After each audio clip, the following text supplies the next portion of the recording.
Ini kita lihat tidak sedikit orang yang cuma menjaga sholat 5 waktu udah merasa lebih suci daripada orang yang tidak sholat 5 waktu. Padahal sholatnya nggak khusyuk-khusyuk amat.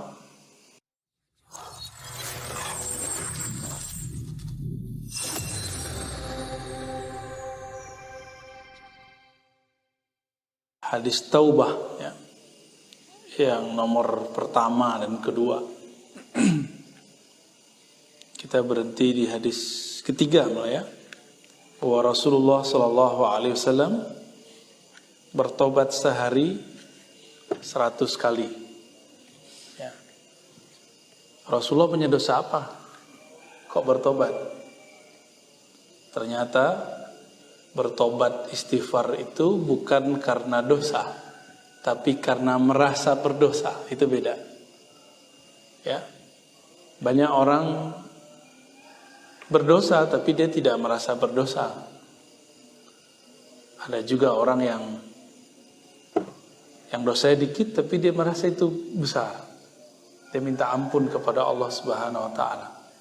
Nabi Muhammad itu tidak ada dosanya, tapi beliau merasa berdosa. Kenapa beliau merasa berdosa? Dalam hadis yang sahih dikatakan bahwa Rasulullah, innahu la yughanu ala qalbi.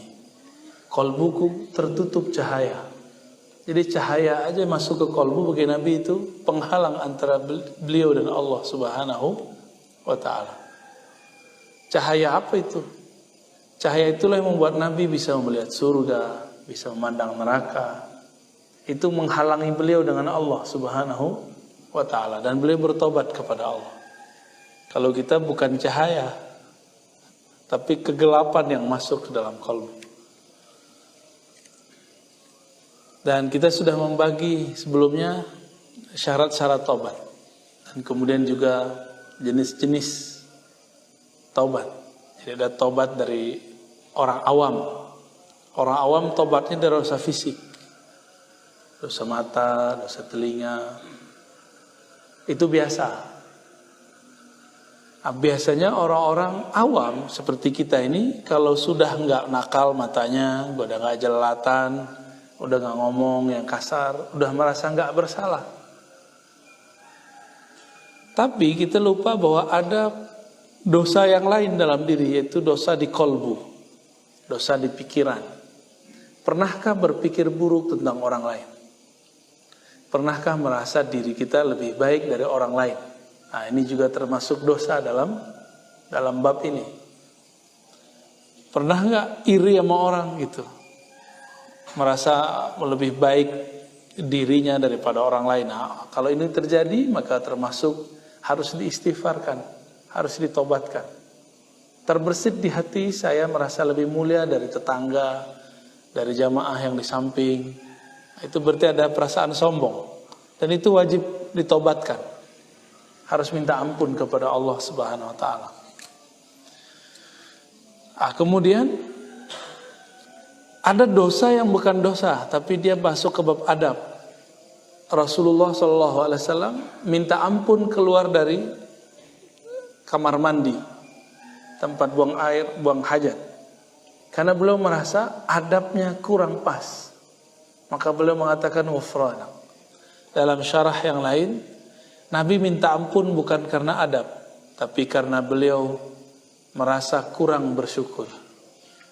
Jadi Nabi itu bertobat bukan karena dari dosa, tapi merasa kurang bersyukur. Nah, itu beberapa penjelasan ulama mengenai tobatnya Rasulullah SAW.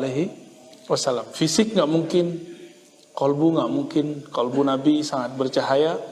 Tapi yang ketiga yang paling pas, Nabi bertobat dari ketidakpantasan. Beliau merasa tidak pantas melakukan sesuatu, lalu beliau bertobat. Itu kesimpulan kita, kajian kita pada bulan yang lalu ya. Kayaknya lama banget rasanya. Sekarang kita masuk ke hadis. Apakah tobat itu harus di Mekah? Apakah harus sepertiga malam terakhir? Ini ada orang berpikir tobat terus di Mekah. Kan biasanya artis-artis tuh ya, zaman-zaman dulu masih rame umroh. Sekarang kan udah sulit. Dia mungkin berpikir Tuhan di Mekah sama Tuhan di sini beda kali. Padahal sama aja. Malam, siang sama. Disebutkan dalam hadis. Kalau di kitab ini hadis ke-17. Dari Sayyidina Abi Musa Al-Ash'ari anin Nabi sallallahu alaihi wasallam. Sebelumnya mari kita baca surah Al-Fatihah. Kita kirimkan untuk baginda Nabi Muhammad sallallahu alaihi wasallam. Dan pengarang kitab ini Al-Imam An-Nawawi, ya, Abu Zakaria Yahya ibn Sharaf An-Nawawi. Al-Fatihah. A'udzubillahi minasy syaitonir rajim.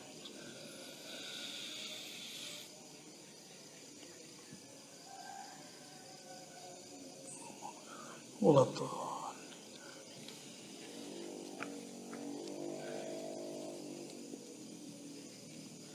Abu Musa al-Ash'ari ini jidnya Imam Abul Hasan Ash'ari, ya, yang disebut Imam Aqidah. Ini kakek buyutnya. Dari Nabi SAW bersabda. Nah, Nabi pernah menjelaskan apakah mesti siang, mesti malam, tidak. Inna Allah Ta'ala yabsutu yadahu bil-layli liyatuba musi'an nahar. Liyatuba musi'un nahar. Sesungguhnya Allah Ta'ala yabsutu yadah. Secara harfiah yabsutu yadah artinya membuka lebar-lebar tangannya. Tapi kan kita gak boleh membayangkan tangan Allah. Maka cukup diartikan Allah membuka, memberikan kesempatan bil-lail, pada malam hari, liyatuba musi'un nahar, supaya orang maksiat di siang hari sadar. Gitu. Tobatnya malam hari. Wa yabsutu yadahu bin nahar yatuba bisi'un laili hatta tatlu'a asy-syams min maghribiha. Begitulah selanjutnya Allah buka kesempatan rahmatnya pada siang hari supaya yang bermaksiat di malam hari pun sadar. Dan itu berlaku sampai terbit matahari dari barat. Ya, berarti sampai kiamat. Sampai kita sakaratul maut. Man taba qabla an tatlu'a asy-syams min maghribiha taballahu alaihi. Ya, selama belum sakaratul maut, ya, belum terbit matahari dari barat, maka Allah terima taubat. Disebutkan di hadis berikutnya, innallaha yaqbalu taubatal 'abdi ma lam yughargir. Allah terima taubat hamba selama belum sampai nyawanya di yughargir. Yughargir itu orang yang ngos-ngosan karena sakaratul maut. Baru kemudian masuk ke hadis yang panjang, ya, Zur bin Hubeish. Tapi ini nggak usah kita baca. Ini masuk ke kisah yang sudah biasa kita dengar. Ada satu kisah yang sudah biasa kita dengar mengenai orang yang membunuh 799 orang, lalu kemudian dia datang kepada Rasulullah. Ini kita bacakan hadisnya. Mungkin selama ini dengar dari Ustadz, sekarang ini loh hadisnya, ya. Ini ada dalam Sahih Bukhari dan Muslim, kalau di kitab Riyadhus Shalihin hadis nomor 20. An Abi Sa'd bin Malik ibn Sinan Al-Khudri. Dari sahabat Nabi Abu Sa'id Al-Khudri, anna Nabi Allah sallallahu alaihi wasallam, Nabi Allah sallallahu alaihi wasallam bersabda, ya. Kana fi man kana min qablakum rajulun qatala 99 nafsan. Dulu, ini Nabi cerita masa lalu. Nabi ini kan gak pernah belajar tentang kitab-kitab yang lain. Maka ini dikabarkan, atau Nabi diperjalankan ke masa lalu, maka beliau bercerita. Ya. Dulu kan belum ada sekolah hadis, Pak. Ya. Berarti Nabi diperjalankan oleh Allah ke masa lalu. Dulu ada seseorang rajulun qatala, membunuh 99 rajulan, membunuh 99 orang. Banyak apa dikit? Banyak, ya. Ada nggak dosa yang lebih gede dari itu? Sepertinya nggak ada lagi. Itu dosa paling besar, bunuh 99 orang. Ya. Bunuh satu orang aja udah nggak besar. Ini dia bunuh 99. Fasa'ala an a'lamin ahli al-ardi fadalla ala rahibin. Lalu dia bertanya kepada orang tempatan, adakah rahib, adakah pendeta, adakah ulama yang bisa menunjukkan jalannya untuk tobat? Fadalla ala rahibin. Lalu ada yang menunjukkan kepada dia mengenai seorang rahib. Nah, rahib ini orang yang tidak menikah, setiap hari puasa, makannya juga sangat sederhana. Ini disebut rahib. Jadi nggak ada apa-apanya Ustadz, imam masjid itu nggak ada apa-apanya, ya. Muazin nggak ada apa-apanya. Pengajar-pengajar, kiai-kiai kita banyak bininya. Ya. Ini nggak ada bininya nih. Rahib ini la yatazawwaj, tidak pernah menikah. Fa'atahu, lalu dia datang kepada si rahib, lalu mengatakan innahu qatala 99 nafsan fahal lahu min taubah. Jadi ada yang nunjukin kepada dia, wahai tuan rahib, wahai pendeta, wahai orang suci, kira-kira begitu. Ini orang datang mau bertobat, dosanya bunuh 99 orang. Fahal lahu min taubah, apakah masih ada kesempatan bertobat? Faqala la, kata si rahib, enggak. Berarti si rahib ini udah jadi panitia surga ya. Coba lihat. Jadi di riwayat lain itu si rahib ini mengatakan, 99 orang? Gitu. Jadi ternyata dalam kitab Taurat lama itu disebutkan, dan itu tertulis lagi di surah Al-Maidah, siapa yang membunuh seseorang maka khalidan mukhalladan, kekal abadi di dalam neraka. Ada teksnya, ya. Si rahib ini pintar baca kitab, dihafal kitab Taurat, tahu dalil.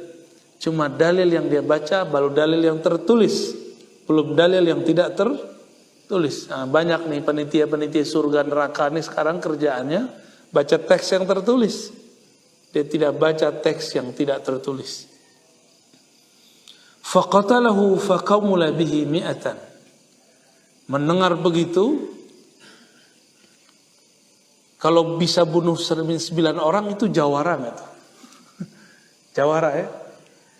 Maka ketika ada orang mengatakan tidaklah diterima tobatmu, yang ngomong begini langsung dia sabet. Ya.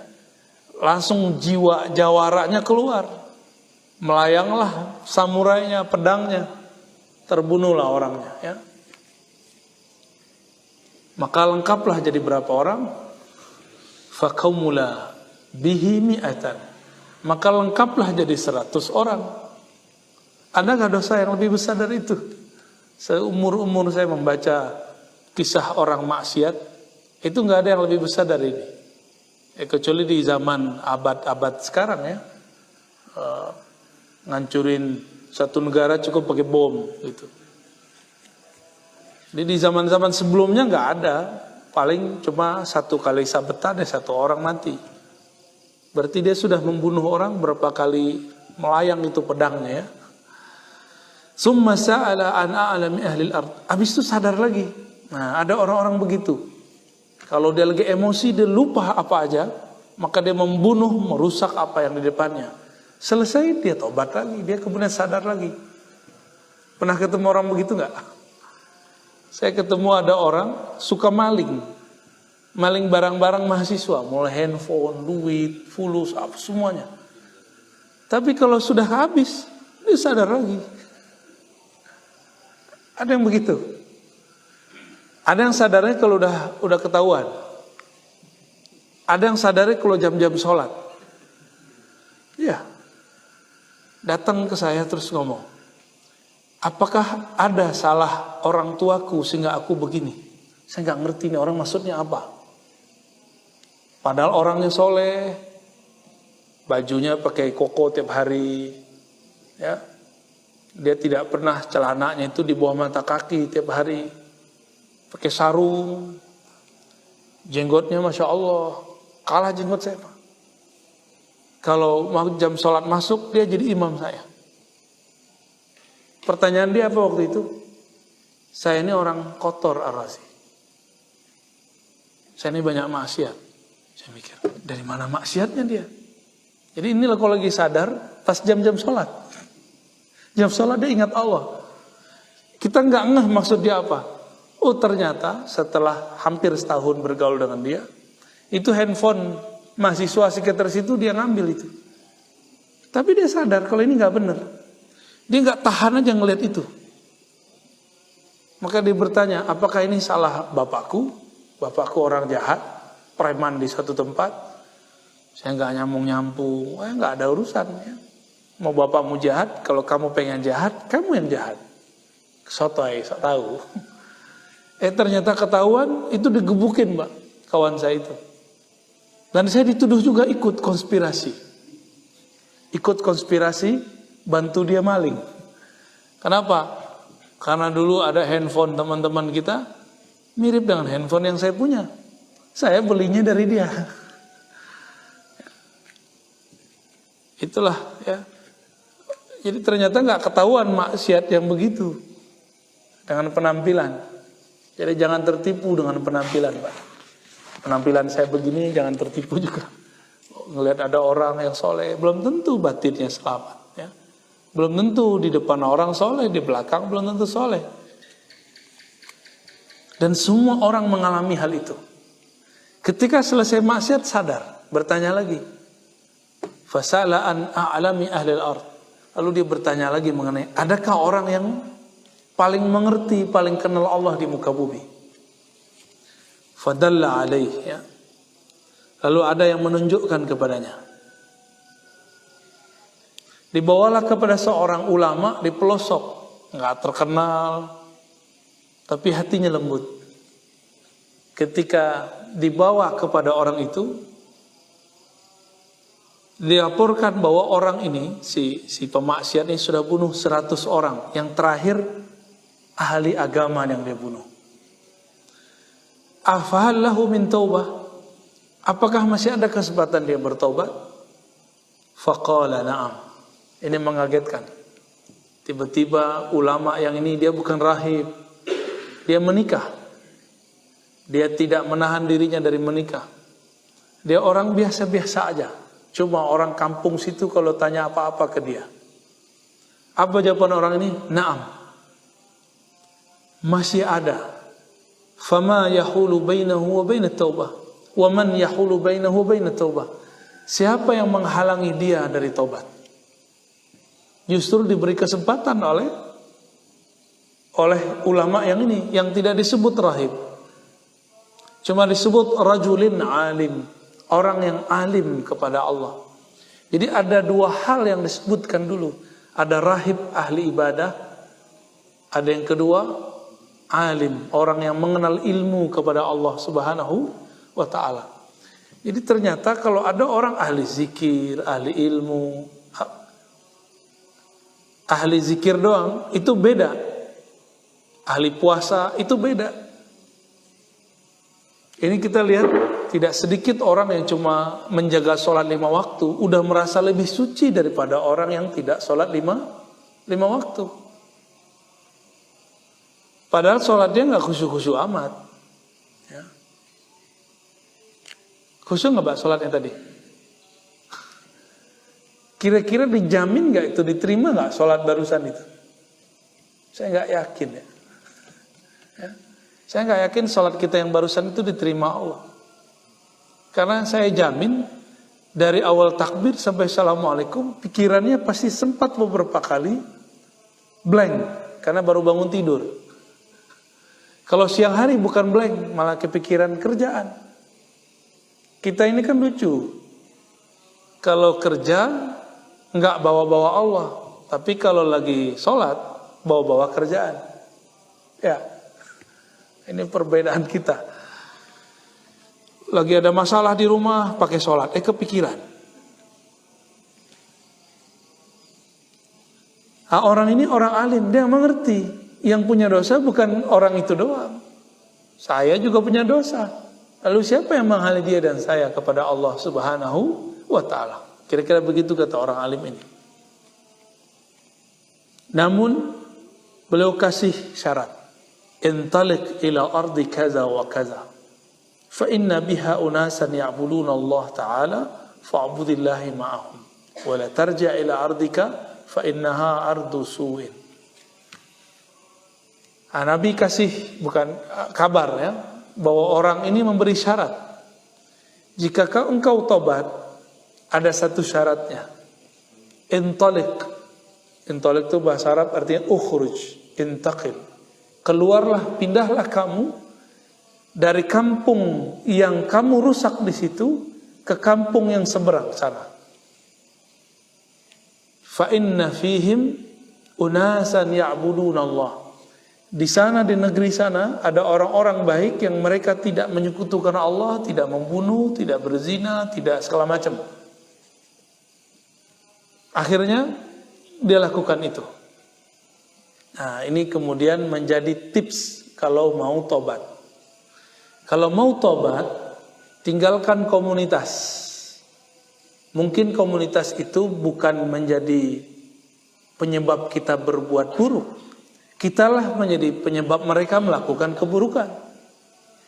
Ini dalam kitab Ar-Risalah Al-Qusyairiyah dan Al-Hada'iq disebutkan, kalau kita menghindar dari satu komunitas, menganggap misalnya kita hijrah nih, tobat. Jangan menganggap kita ini dirusak oleh komunitas itu. Tapi berkeyakinanlah bahwa jangan-jangan kitalah penyebab mereka rusak. Kenapa? Al-Imam Al-Qusyairi menyebutkan, orang-orang yang meyakini dia dirusak oleh suatu komunitas, satu tempat, itu orang sombong. Lalu dia mengatakan, saya ingin menjauh dari orang-orang rusak. Nah, ini orang-orang sombong ini. Ya. Yang benar gimana? Saya mau mengurangi kerusakan yang ada di sana. Sayalah penyebab mereka rusak. Maka supaya mereka tidak tambah rusak, aku menjauhkan diri dari mereka. Nah, itu yang benar kalau disebut hijrahnya ya.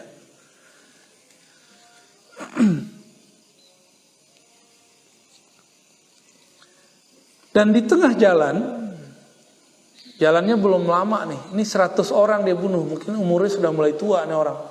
Tapi jawara udah tua, udah penyakitan, udah banyak tusukan di badannya. Belum sampai tengah perjalanan, tiba-tiba malaikat maut datang menjemputnya. Sejengkal lagi nyampe di tengah. Jadi antara dia dan kampung yang mau dituju udah sampai setengah tapi kurang sejengkal. Nah, begitu dalam hadisnya. Fakhtasamat fihi malaikatur rahmah wa malaikatul adzab. Maka berdebatlah di situ malaikat rahmat dan malaikat azab. Jadi ternyata kalau kita meninggal ada dua malaikat yang berebut, Pak. Ada malaikat rahmat, malaikat kasih sayang, yang nanti akan menjadi dalil, menjadi bukti, menjadi tameng kita kalau kita nanti mau disiksa, dialah yang nyelamatin. Yang kedua, malaikatul azab, malaikat azab, malaikat yang kerjanya marah-marah mulu. Jadi kalau rahmat nih senyum aja. Jadi awal dicipta sampai sekarang dia senyum. Kalau malaikat azab dari awal sampai sekarang dia megang pentungan, Pak. Bukan pentungan juga ya. Dia megang senjata yang untuk nyiksa orang itu. Malaikatul azab. Jadi kita ini masing-masing lagi dientai oleh dua malaikat ini. Lalu dihitunglah. Jadi ketika mereka berdebat, jadi malaikat ini debat. Faqalat malaikatur rahmah, ja'a taiban muqbilan biqalbihi ila Allah. Wahai sahabatku malaikat rahmat. Ini malaikat debat nih. Kayak jaksa penuntut hukum, Pak. Ya. Kalau yang ini yang meringankannya. Semacam lawyernya ya, pengacaranya. Wahai malaikat azab, bukankah engkau melihat dia datang mau pergi ke kampung sebelah, taiban muqbilan biqalbihi ila Allah. Dia datang bertobat kepada Allah dengan kalbunya. fisiknya belum soleh, belum ada pekerjaan apapun yang dilakukan, belum ada amal solehnya. Yang baru dia lakukan baru berpindah dari kampung yang disuruh oleh gurunya itu yang rusak ke negeri yang kedua. Jadi belum sempat sholat, belum ngapa-ngapain. Fa'atahum wa qalat malaikatul azab innahu lam ya'mal khairan qad. Kata malaikat azab. Jadi malaikat azab ini itu malaikat yang rigid, hitung-hitungannya hitam putih, baik buruk. Innahu lam ya'mal khairan qad.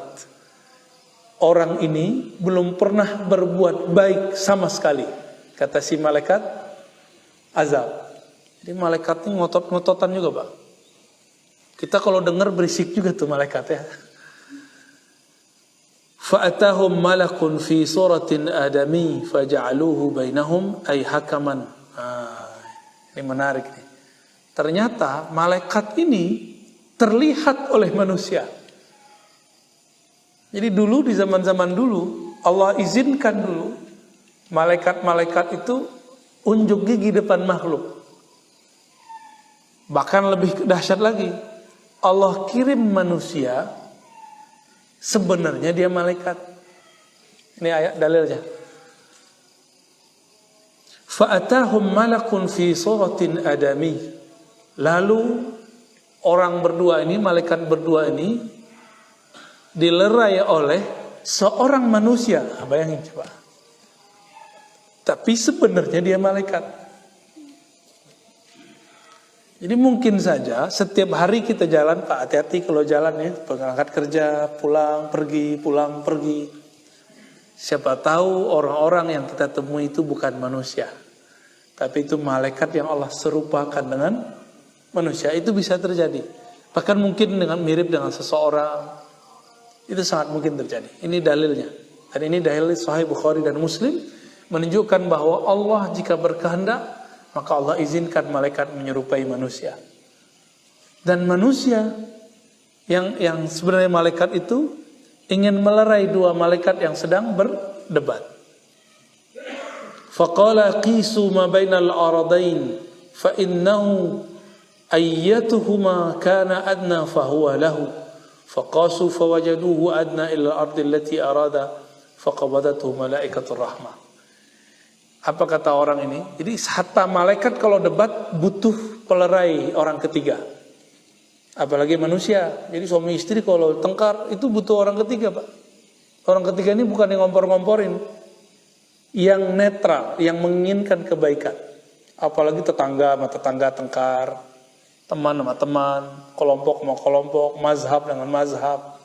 Itu perlu ada orang ketiga yang tidak perlu dengan satu atau duanya, tapi menginginkan kebaikan untuk mereka. Apa kata orang ini? Qisu, hitunglah antara jarak dia berangkat dengan dia mau sampai. Deketan mana? Ke kampungnya atau ke negeri seberang? Sebenarnya kurang satu jengkal. Tapi bumi kan milik Allah. Allah memandang ke kalbu manusia. Innallaha yanzuru ila qulubikum. Allah memandang ke dalam kalbu. Di kalbu orang ini dia sudah dekat kepada Allah. Di kalbu orang ini rahmat sudah masuk ke dalam dirinya. Maka Allah lipatlah bumi, dipanjangkanlah sejengkal, dia dekat ke kampung yang dia mau tuju. Apa kata malaikat rahmat? Tuh kan, ini milik saya. Maka dibawalah oleh malaikat rahmat, maghfuran. Dia dibawa dan diampuni oleh Allah Subhanahu wa ta'ala. Jadi jika ada orang bunuh 100 orang, yang terakhirnya ulama yang dia bunuh masih bisa diampuni, masa cuma dosa-dosa kecil nggak bisa diampuni? Ya, cuma beda-beda politik kita ini sudah mulai ramai. Ini sudah mulai ramai lagi nih, Pak. Ya, bentar lagi nih udah. Semoga nanti nggak ada lagi, tapi mungkin ada lagi ya. Semoga nanti kita tambah dewasa, gitu aja lah ya. Cuma beda dikit, beda politik. Ini orang udah bawa-bawa agama. Padahal di zaman Rasulullah nggak ada nyoblos-nyoblos. Ya, Maka coblos-mencoblos, partai-partai, pilihan-pilihan itu nggak pernah ada di zaman Rasulullah. Berbeda dalam hal ini boleh-boleh saja, ya.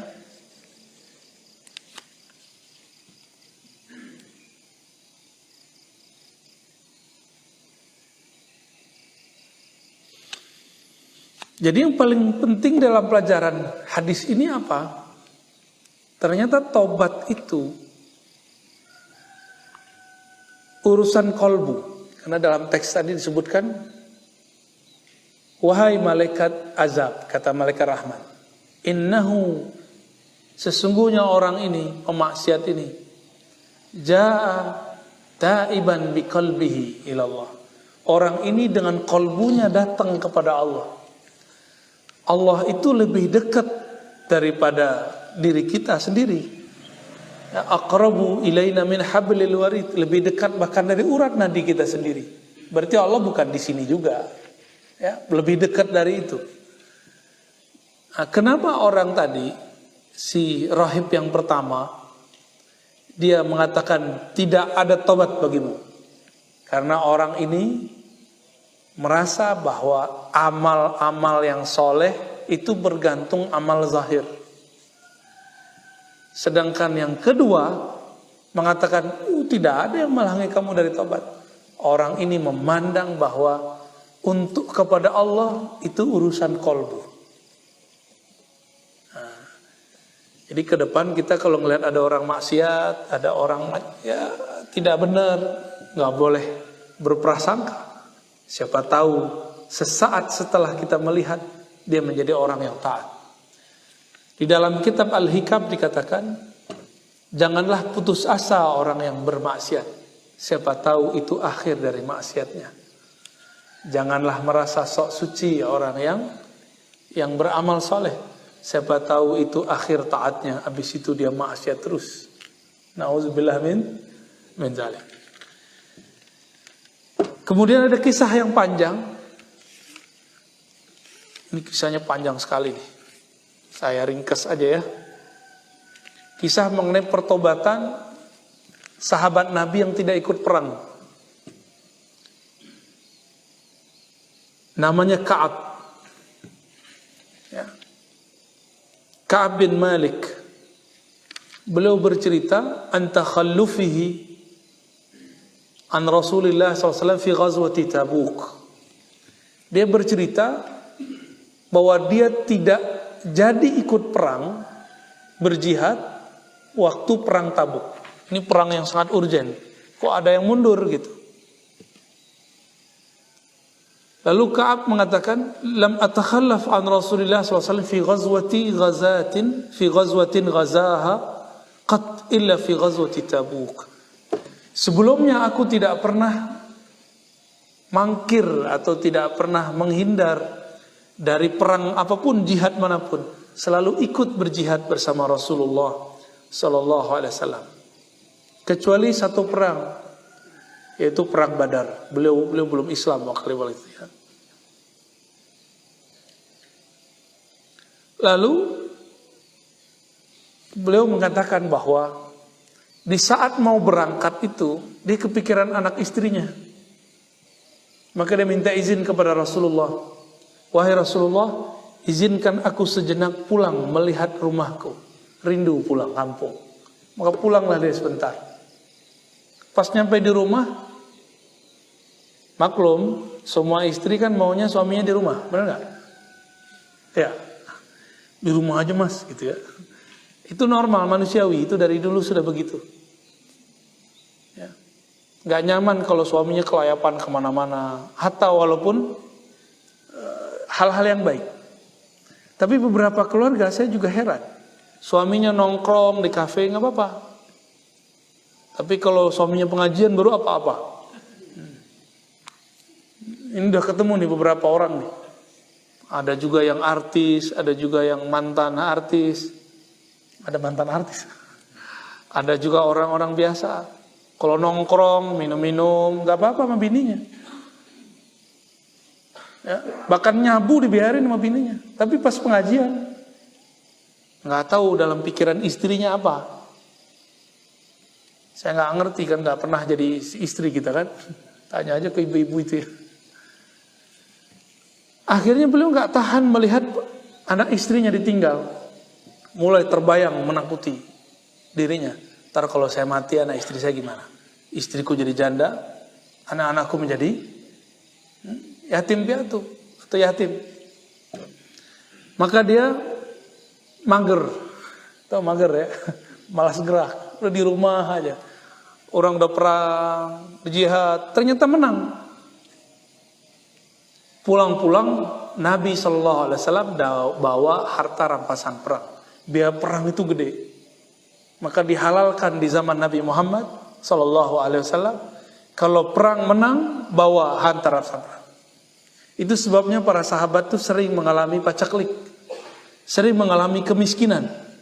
Kenapa? Biaya perang gede. Gede sekali biaya perang itu. Sampai sekarang begitu. Amerika angkat kaki dari Irak, dari Suriah, karena hasilnya nggak ada. Suriah masih ada aja. Aljazair tumbang langsung. Apalagi negara yang hancur. Irak hancur langsung. Suriah sampai sekarang masih tahan. Isu Sunni Syiah ternyata nggak laku. Kenapa? Di sana mereka nggak memperdebatkan itu. Ternyata itu isu dibawa dari luar. Isu apa? Sunni Syiah. Itu biasa Pak, dibawa ke dalam. Itu isu yang dibawa. Ternyata orang-orang Amerika itu sudah paham. Bukan Amerika semua Pak ya, bagian-bagian intelijen mereka itu. Untuk menghancurkan umat Islam nggak perlu pakai bom. Adu aja Sunni sama Syiah. Padahal yang disebut Syiah bukan Syiah, masih Ahlus Sunnah. Cuma karena beda faham, beda satu maulid, satu nggak maulid. Itu aja beda-beda tipis aja tuh. Lalu dibuatlah data-data palsu. Oh perang beneran. Bahkan banyak yang dikirim. Saya ketemu juga mantan mujahidnya pulang Pak. Masih diterima, alhamdulillah masih diterima. Dia masih muda. Bapaknya mati di sana. Matinya bukan mati lagi perang. Jadi mereka ini merindukan ada kekhalifahan di akhir zaman. Mendengar ada Islamic State, negara Islam di Irak, di bagian tertentu di Suriah, maka diberangkat, dijual aset-asetnya. Sampai di sana ternyata tidak ada khilafah Islam yang dia lihat. Yang ada amburadul, yang ada rasis. Satu kali ada yang sakit di rumahnya itu, neneknya dibawa. Semua keluarga dibawa, berharap negara Islam membawa rahmat. Ternyata negara Indonesia ini sangat Islami. Cuma sarungan, ya. Itu aja bedanya. Islami, tapi pakai koplok, pakai kopiah hitam gitu, pakai kopiah-kopiah biasa. Islaminya ya beginilah Islami kita. Menurut dia negeri ini tadinya gak Islami, ternyata pulang dari sana dia merasa negeri ini sangat Islami. Jadi lagi sakit salah satu keluarga, ayahnya keluar cari obat. Sampai di luar ditembak. Tidak tahu siapa yang nembak. Pulang-pulang cuma namanya. Jadi udah sehari nggak balik-balik, keluarlah anaknya, ternyata bapaknya terkapar nggak jauh dari situ. Udah mati. Nauzubillah min dzalik. Jadi kadang-kadang udah itu kan keluarga besar itu, bapak, ibu, anak. Selevel orang tua masih nggak mengerti bagaimana yang disebut negara Islam. Ya. Indonesia bagi saya termasuk negara yang sudah lumayan banyak lah Islaminya. Bapak ibu ini kalau nikah pakai KUA nggak? Ya, Islami nggak tuh? Urusan haji yang paling rapi di dunia itu negara Indonesia. Salah satunya. Malaysia juga bagus tuh ya. Tapi antri di Malaysia sebelum pandemi sudah 70 tahun. Kita antrinya masih 10 sampai 15 tahun sebelum pandemi. Sekarang saya nggak tahu deh. Ya, sekarang mungkin udah puluhan tahun kali. Dan mungkin kita nggak sempat kali Pak. Sebagian besar kita sudah meninggal duluan. Baru bisa pergi haji umroh. Jadi jangan berpikir negara disebut negara Islam, belum tentu Islami. Negara Islam itu bukan nama. Islam itu satu sikap ya. Dan itu butuh proses yang panjang. Ya. Ka'ab ibn Malik pulang melihat, bukan pulang dia kemudian melihat Nabi SAW pulang membawa harta rampasan perang. Di saat itu ternyata ada 2 orang lagi yang nasibnya sama dengan dia. Mau perang, mau jihad, mampir ke rumah nggak balik-balik. Ini ada 2 orang lagi, berarti dia berapa? Dia bertiga. Lalu ada 50-an orang yang tidak pernah ikut penataan perang, tapi datang bersama mereka bertiga. Berarti sekitar 53-an. Ini perkiraan angka-angka kita berdasarkan hadis ini. Yang 50 orang ini tidak ada perasaan malu. Jadi ketika datang Nabi bawa ghanimah, rampasan perang, itu ia meminta, mereka meminta bagian, minta bagian supaya diberikan harta rampasan perang, padahal nggak ikut perang. Apa kata mereka? Wahai Rasulullah, kami ini sakit, punggungku sakit, badanku sakit, kayak gitu. Oh, macam-macam buat alasan. 50 orang itu lebih. Mereka kemudian diberikan oleh Rasulullah kelonggaran dan diberikan harta rampasan perang. Tapi yang 3 ini enggak ngomong. Wahai Rasulullah, kami tidak ikut perang. Mohon ampunkan untuk kami. Alasannya apa? Enggak ada alasan, wahai Rasulullah. Polos. Yang bertiga ini polos. Kami tidak perang karena kami memang tidak perang, wahai Rasulullah. Jadi kata Ka'ab, itu yang 50 ternyata orang-orang munafik. Ternyata orang-orang munafik. Kalau lagi nggak berbuat apa, alasan banyak. Maka coba cek ya, ciri-ciri orang munafik itu banyak alasan. Jadi kita kalau salah aja, ya, nggak usah banyak macam-macam alasan. Salah katakan ya Rabb, asaituka, aku bermaksiat durhaka kepadamu. Kenapa? Ya karena aku seorang hamba yang bodoh, yang banyak maksiat, yang kotor. Ya, sebut begitu aja. Gak usah kemudian kita merasa menyalahkan siapa-siapa. Ini ada artis baru taubat nyalahin musiknya. Ya. Itu kan childish, Pak. Dia yang maksiat, yang dia salahkan apa? Musik. Lah musik kan gak bernyawa. Lebih hebat handphone kali bikin maksiat daripada musik. Kalau mau tobat sekalian dari handphone, dari TV. Benar nggak? Yang bikin kita maksiat lebih banyak handphone kita. Ternyata itu cara menutupi aja. Ada sesuatu yang ditutupi. Ya. Ada orang nih tengkar. Yang disalahin siapa?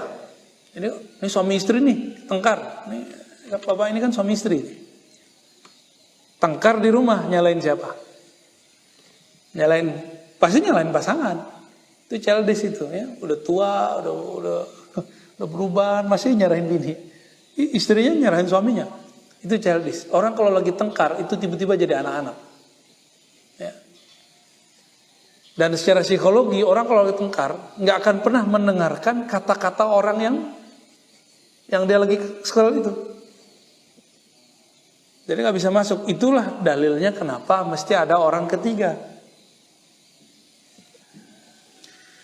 Ka'ab bin Malik mengatakan, lalu Nabi bersabda, ya sudah, tunggulah ketentuan Allah kepada kalian bertiga. Adapun yang 50-an orang tadi, seperti tidak ada masalah. Mereka mengira Rasulullah tidak dapat wahyu, tidak bisa mengetahui isi hati orang dengan izin Allah. Rasulullah mengerti. Tapi Rasulullah tidak boleh berhukum kecuali dengan hukum zahir. Jadi kita ini tahu isi hati orang, kita nggak boleh menghukumi isi hati orang. Ini Rasulullah adabnya begitu. Akhirnya 3 orang sahabat ini dipisahkan dari istrinya dan tidak disapa. Mulai dari hari pertama Nabi mengatakan tunggu ketentuan Allah untuk kalian. Ternyata wahyu belum turun-turun. Apa kata Ka'ab? Aku masih menguatkan diriku datang ke masjid. Di masjid tidak ada satupun yang jawab salamnya. Gak ada satupun yang memandangnya. Ketika Nabi ta'lim, Nabi tidak mau melihatnya. Maka dia menunduk. Di saat dia menunduk, Nabi melihatnya. Dia merasa diperhatikan Nabi. Ketika dia naik, Nabi pura-pura gak ngeliat dia. Begitulah selama hampir 40 hari. Di riwayat lain disebutkan, tapi gak disebutkan di sini. Ka'ab ini didatangi oleh utusan Kaisar atau Raja Persia. Kaisar Rom atau Raja Persia. Diminta untuk menjadi panglima di kalangan mereka. Itu surat datang, itu hari ke-40.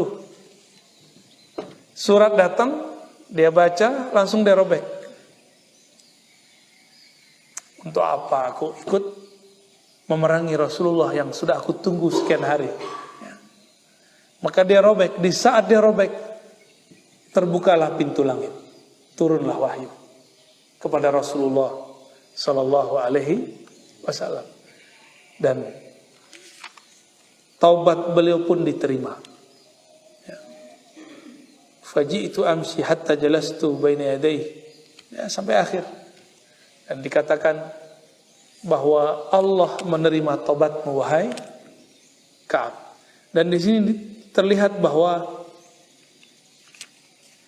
taubatnya para sahabat dulu rata-rata satu dosa 40 hari taubat. Dulu. Ini ganti, tuker dari masa Sayyidina Musa, Bani Israel, kalau keliru salah, bunuh diri. Kalau di zaman Nabi Muhammad SAW, dikasih kesempatan 40 hari. Ini zaman sahabat. Lalu turunlah ayat itu, laqad taballahu 'alan nabiyyi wal muhajirin wal ansar alladzina ittaba'uhu fi sa'atil 'usrah. Ya. Ada 3 ayat, bahkan 5 ayat turun surat At-Taubah.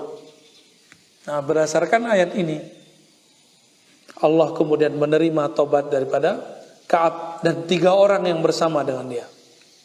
Bahkan disebutkan wa 'ala salasatil ladzina khulifu, ya. Bahkan terhadap 3 orang yang membelot tidak ikut berperang, itu diterima taubatnya. Cuma 40 hari enggak disapa, dipisahkan dari istri, dipisahkan dari anak. Kalau ngomong enggak boleh dijawab. Dikucilkan. Gimana kira-kira? Itu siksaan luar biasa bagi Ka'ab. Tapi dia sabar. Dia digoda untuk menjadi jenderal, menjadi musuh, menjadi dapat fasilitas, dia nggak mau. Ya. Inilah Ka'ab bin Malik dan 2 orang atau 3 orang sahabatnya. Tobatnya diterima, tapi prosesnya lama ya. Kenapa 40 hari? Karena mangkir dari jihad itu dosa besar. Itu dosa besar. Karena 2 aja, munafik, mukmin, munafik, mukmin. Untuk membersihkan diri seseorang dari kemunafikan butuh 40 hari. Sayyidatuna Aisyah juga sama, dituduh selingkuh oleh orang munafik Abdullah bin Ubay yang tadi itu, yang 50-an orang tadi. Itu ada satu pemimpinnya namanya Abdullah bin Ubay. Nuduh Sayyidah Aisyah. Berapa hari baru turun wahyu? 40 hari. Sama 40 hari juga.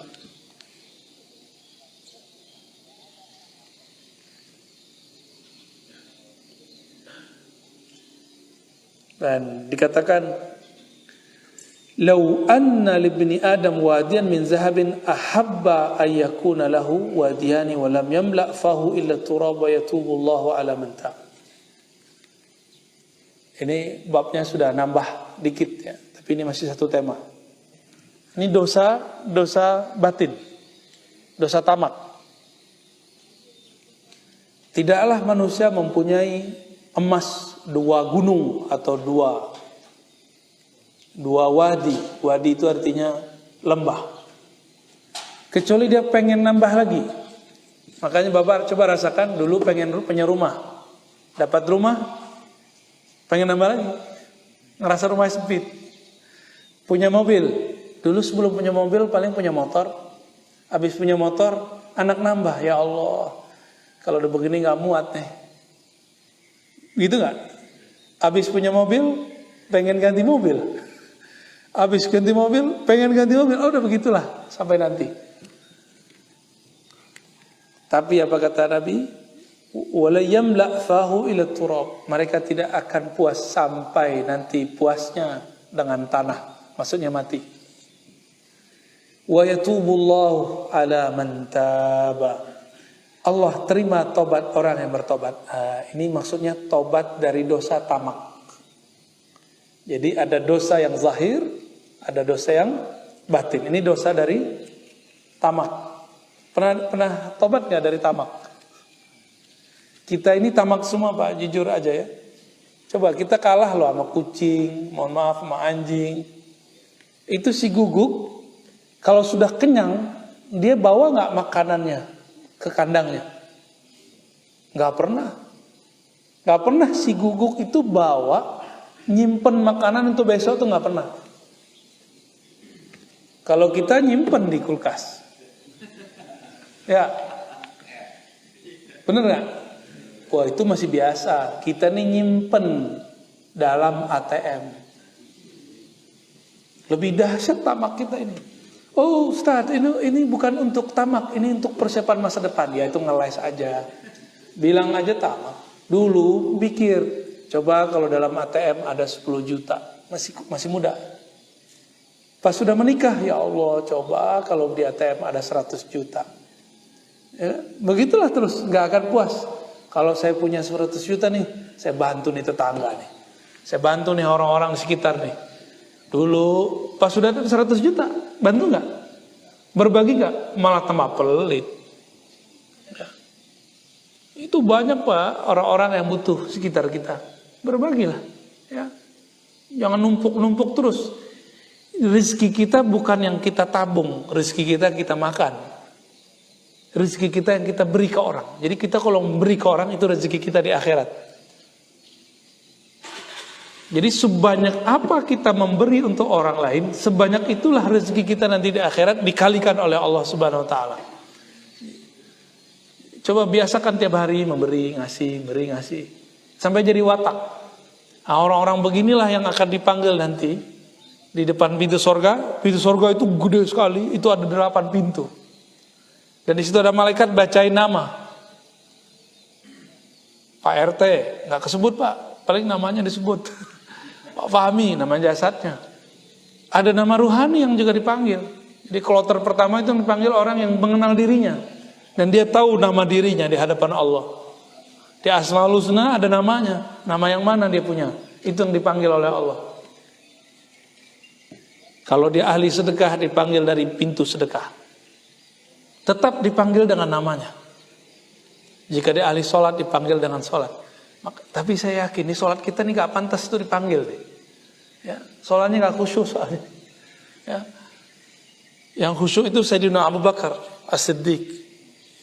Dia paling tulus, sholatnya paling khusyuk. Semua hartanya diserahkan ke Nabi untuk perjuangan Nabi Sallallahu Alaihi Wasallam. Ada gak orang begitu sekarang? Gak ada. Kita ini kalau punya guru, punya syekh, punya kiai, kita bantu sebentar aja, kita udah ngerasa berjasa. Ya, belum apa-apa, baru mau bangun pesantren, baru mau bangun ma'had, terus udah bilang, ntar kalau ada gedung nama saya ya, ntar nama mbah saya ya. Belum berbuat sudah mulai begitu. Belum ada jasa apa-apa. Nanti kalau gurunya butuh apa, kita curiga kepada guru kita ya. Ini guru nih nggak pernah merasa puas nih. Kebalik dia ngomong. Ya. Hadis terakhir di bab ini, yadhakullahu subhanahu wa ta'ala ila rajulaini yaqtul ahaduhum al-akhar yadkhulani al-jannah yuqatil hadha fi sabilillah fayuqtal fayaqtul thumma yatubu Allah 'ala al-qatil fayuslim falyastashhad. Ini lucu nih hadisnya. Nanti kata Nabi, Allah tertawa di surga itu. Allah tertawa melihat ada 2 orang dulu waktu di dunia bunuh-bunuhan. Yang pertama muslim, yang kedua kafir. Yang kafir ini bunuh yang muslim. Berarti yang muslim masuk mana? Masuk surga, jihad fisabilillah, syahid. Tapi waktu di surga, dia jalan-jalan di surga, dia lihat yang bunuh dia ada di surga. Bingung nggak Pak? Waktu dia masuk surga, dia lagi makan-makan, lagi masuk ke, ini surga itu disebutkan kalau ada hari pasar, hari Jumat itu hari pasar. Setiap kali ada orang pergi berangkat, itu kan istri-istri di rumah tuh, dia berangkat, kena terpaan angin, debu surga, mukanya langsung tambah cakep. Jadi setiap kali kena angin, itu cakep. Dan di surga itu banyak toko, banyak penjaga, tapi nggak beli Pak. Apa aja kita ambil, mau apa aja diambil. Ada baju paling mahal, ambil. Jadi pasarnya surga, cukup pakai fingerprint dia. Di tangan ini ada tanda ahli surga, kapling berapa, nanti dia punya hak dapat yang mana, toko yang mana yang boleh diakses. Pengen nggak? Nggak perlu pakai ATM, cukup pakai tangan, set, langsung diambil mana aja yang kita mau. Pulang-pulang dikatakan bahwa orang-orang yang berangkat ke pasar-pasar di surga 70 kali lebih indah wajahnya daripada sebelum berangkat. Jadi kita ini kalau berangkat kerja pulang-pulang kan bau. Berangkat kerja ya masih cakep, pulang-pulang waduh udah lengkap deh ya. Semua lipatan bau. Muka kusam. Tapi nanti kalau dari surga nggak ada, keringat pun harum, bau kasturi, bau parfum yang paling harum di dunia. Kalau ada parfum Prancis paling mahal, paling harum, karena setetes tahannya bisa seminggu. Nah, ini bisa tahannya bertahun-tahun. Itu di surga. Pas lagi main-main di pasar surga, ternyata ada orang yang dulu bunuh dia. Lah, kamu yang bunuh saya dulu katanya. Apa kata Nabi? Betul. Yang pertama muslim. Yang kedua ini seorang yang kafir. Dia setelah yang muslim ini terbunuh, dia tobat, dia syahadat. Dia kemudian meninggal dalam keadaan muslim, beramal bahkan sama seperti orang yang dia bunuh. Maka Allah tempatkan mereka di satu tempat yang hampir sama di surga. Ini nanti ini ada yang sakit hati sama tetangga tuh ya, meninggal. Tetangganya tobat. Pas masuk surga, barengan lah. Ini dulu yang nyakitin gue nih. Bisa ketemu begitu ntar ya. Semoga kita ditempatkan Allah nanti di surganya.